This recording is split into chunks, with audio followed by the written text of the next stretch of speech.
घर कितीही अस्ताव्यस्त असो, मन कितीही थकलेलं असो, देवपूजेच्या या 2 मिनिटात मला पुन्हा आई म्हणून उभं राहण्याची ताकद मिळते.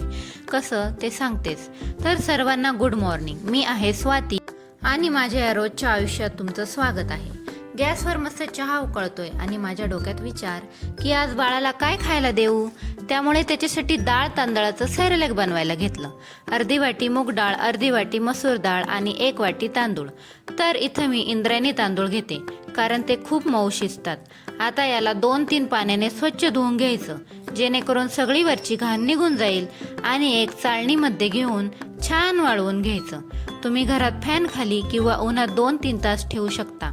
आता छान डाळ वाळली की कढईमध्ये 3-4 मिनिट भाजून घ्यायची, जेणेकरून हे सॅरेलॅक खूप दिवस टिकेल. मग मिक्सरमध्ये याची बारीक पावडर करून घ्यायची. मग याला चाळायची गरज पडत नाही. आणि बघा, आपले होममेड सॅरेलॅक तयार आहे.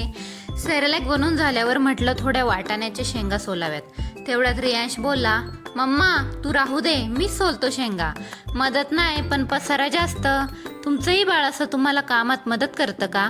मला कमेंटमध्ये नक्की सांगा. लाईक आणि सबस्क्राईब करायला विसरू नका. Bye bye.